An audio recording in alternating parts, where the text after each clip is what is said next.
the hell? Damn! Why am I late to this 2 years in a row? Well, shit. I guess we're gonna have to please the Squig gods and honor them somehow. I know. Let's do it in a good old-fashioned barbarian way.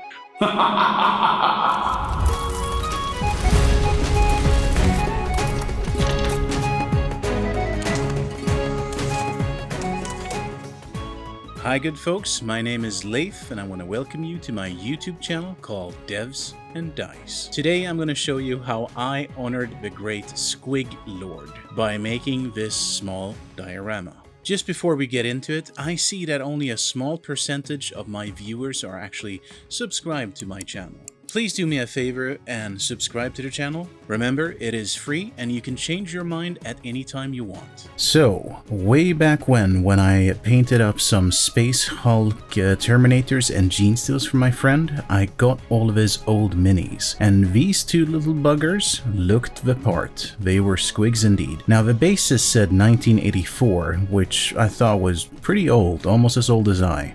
First things first, I'm gonna drop them into a bath of IPA alcohol, and as you can see, that IPA alcohol has been used several times to strip miniatures. Now doing this with just a little bit of toothbrushing actually gets rid of most of the paint, even though this was thicker paint. Now at closer inspection I could see that these models were actually from 1992 and 1993. Now at this point, I really started thinking more about what was it I wanted to create. Well, the thing is, I don't play any Warhammer games at the moment, and I think these two miniatures have had a rough life. So I decided to honor the Squig Lords on this day more than ever. I wanted to show them powerful, mighty. Thought about this for a moment, and then, well, inspiration hit me. You see, just in front of my computer where I usually sit, I have these nice Frank Frazetta prints. You can see the mighty Conan on a pile or perhaps more a mound of slain enemies. Now that sounds like a plan. So with a plan in place, I picked up one of my larger bases. This one is about 8 centimeters in diameter. To bulk this up, I'm going to use some aluminium foil that I just sort of squish into a shape that I like. And then I just hot glue that onto the base and put plenty of pressure on it so you want a tight, nice bond. Now, when it came to actually priming these two Squigs, the problem was that slot base, and I didn't want to cut away that slot because, you know what, that's where I can see which year they were made in, you know, so I started with using this, we call it in Swedish, crocodile grips. So I used this to just sort of prime them and then zenithal prime them using my airbrush. Now painting these two bad boys came quite easy, I have to say. One of them I decided it was going to be sort of red-orange, and well, I started out with a darker color and just added more and more on top. Same goes for all of the teeth and the bones. Now, you saw quickly there the colors that I used to build up the shapes. I have done this before when I painted up that skeletal dragon. The other Squig, I figured they were going to contrast each other, so one would be red and one would be sort of blue-greenish. Now when it comes to building up layers, I really do prefer to have multiple colors and be quite broad in my, well, paintbrush strokes, at least in the beginning, just to sort of get the rough shape of whatever we're painting in. And then eventually, you know, you pick out finer brushes and you start with smaller and smaller highlights.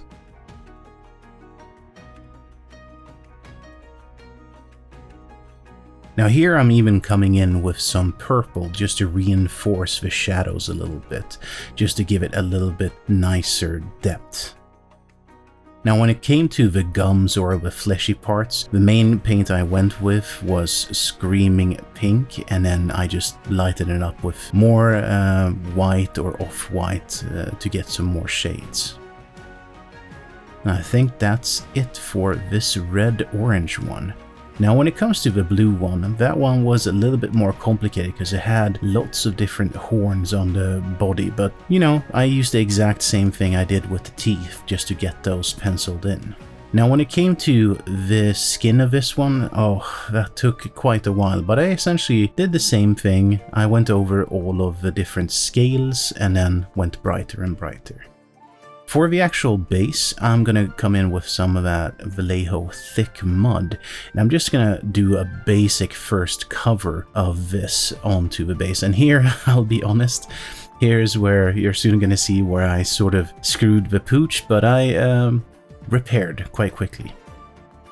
Now I had forgotten to paint in the eyes for the blue one, so I just went in with some white and then I colored in some yellow orange just to get a little bit of a nice color differentiation in the eyes. And also on his two main tusks, he actually had sort of a metal cap on it, so that I of course painted with some silver paint and then just washed it with some Nuln oil. Now for this base, I actually remembered, oh shit, how am I gonna get these things in with that, you know, that nice little lip at the end of it, or slot? Well, the solution was quite easy. Simply cut into the tin foil to create slots. And, you know, I could actually press them down into the mud so it looked like they were properly embedded into the mud. Now I wanted to have these similar to the Conan artwork, and that meant lots and lots of skeletons and different things that are enemies that they have vanquished, and they're essentially kings of the hill. So a lot of PVA glue and a lot of different skulls from orcs, from demons, from humans, from elves, anything I had in my bit box, that went in. Now my usual quick sort of solution to do skeletal or bones is to hit them with skeletal color and then come in with some Seraphim Sepia.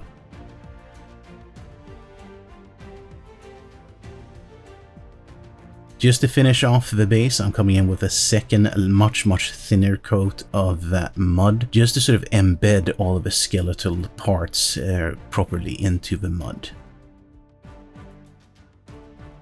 Now here's a neat little thing. I have those small silicone balls, I guess, that you get with shoes and whatnot.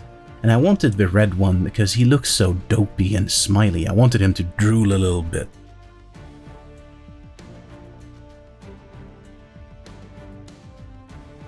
And I think it's time to look at the final result.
Alright folks, so as I mentioned, I was a little bit late on this one, this year again. But all in all, I'm quite happy on how this small diorama came out. So what do you think about this diorama? Please feel free to tell me in the comment section down below. Now if you like the channel and you want to support it, there are of course a number of ways you can do so. Subscribe if you haven't already, like the video so that the almighty YouTube algorithm knows to share this to some other people. Or you can also join my Patreon. And as always, I want to extend my gratitude to my patrons, but especially I want to do a shout out to my warrior level patrons. Blake Crowell, Chris Gropp, and Leander. Thank you guys. You are amazing.